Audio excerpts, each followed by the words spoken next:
How are you guys enjoying the endgame of Sunbreak? Hunting afflicted monsters may not be the most engaging endgame we have had to date, but if you are disappointed with the endgame of Sunbreak, then I have good news for you. Because it looks like Capcom is going to be switching it up in just a few weeks. You see, there was a post on Twitter on the official Monster Hunter Twitter account that was actually written by Suzuki, the Sunbreak director, which showcases something very interesting. The tweet reads, "For the first title update, we're adding new content regarding anomaly research." In relation to that, here's a sneak peek at Curious Crafting, which allows for armor upgrades. The upgrades utilize new materials that will be added with the update. Please look forward to more news.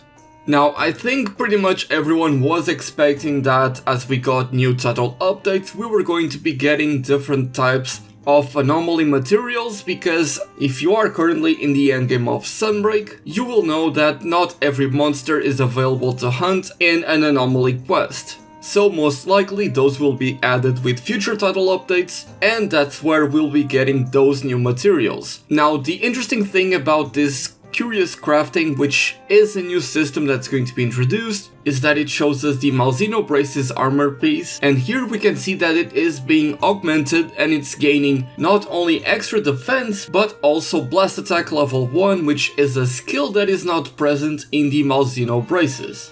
And of course, the little icon that is there in the corner is to reflect the fact that the Malzeno Braces have been upgraded or augmented here.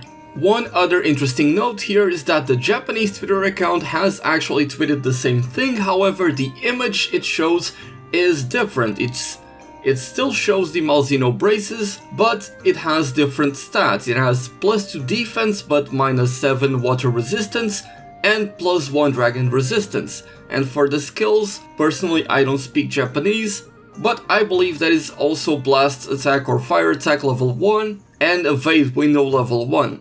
So it looks like we're going to have an augmentation system where you essentially deposit some new materials that we get from those new anomaly quests, and then you roll the dice and see what upgrades you get. In a way, this system is very similar to the system we had with Safi'jiiva back in Monster Hunter World Iceborne. If you guys didn't have the chance to play it back in the day, essentially you could use some monster drops that you would get from Safi'jiiva to upgrade the Safi'jiiva weapons, and you could essentially re-roll for different skills to add to the weapon. And some of those skills you could get were insane. For example, Master's Touch with a huge increase of affinity or handicraft. Stuff like that could change your build entirely. And so I really do believe that this is going to change the endgame of Sunbreak, because currently we're all still trying to get our endgame set and trying to perfect them, getting different drops and see how great they can be.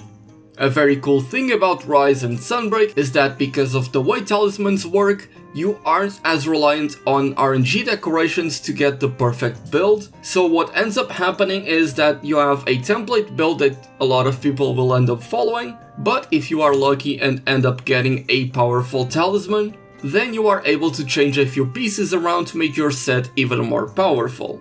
And I believe that this is going to be pretty much the same thing. You're going to re-roll the different armor pieces, and some of them may come with skills that are going to benefit your build even more so. For example, the Malzeno Braces comes with Wirebug Whisperer level 1, Attack Boost level 2, and Blight Resistance level 1 with a level 4 decoration slot. So what if you end up re-rolling through this augmentation system through the Curious Crafting, and you end up getting another level of attack boost or 1 or 2 more levels of Wirebug Whisperer? Then you don't need some other pieces to increase those skills. I really like how this system is designed, at least for now, because it gives you more freedom when it comes to crafting your own perfect set. Of course, it's all locked behind RNG, but let's be honest, the developers do this so we spend more time on the game. Now, I wasn't expecting this kind of system upgrade to be introduced this early.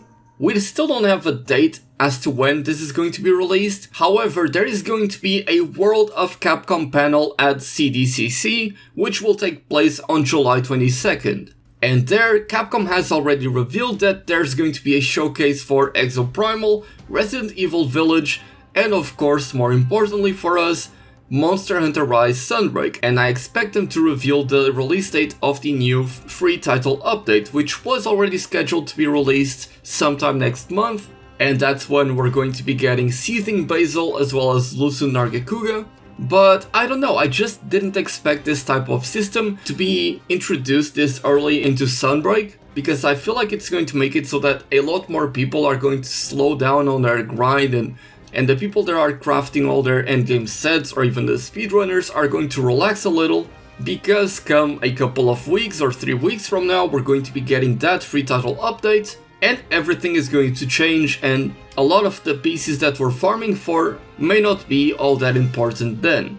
I also want to highlight this comment right here under the original tweet, because I feel like it's very relevant feedback in regards to Sunbreak, which says, can we have more outfit vouchers plus Capcom? It's really hard farming this stuff, and if you've been doing some anomaly hunts, you'll know that it takes a while to get those tickets.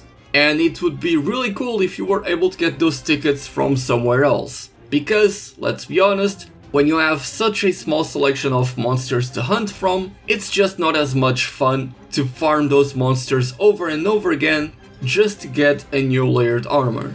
Either way, I'm very happy and excited about this. Let me know how you guys feel about the endgame of Sunbreak currently, and what else would you like to see from the first free title update. With that being said, thank you all so much for watching. My name is Dark Hero, and as always, happy hunting.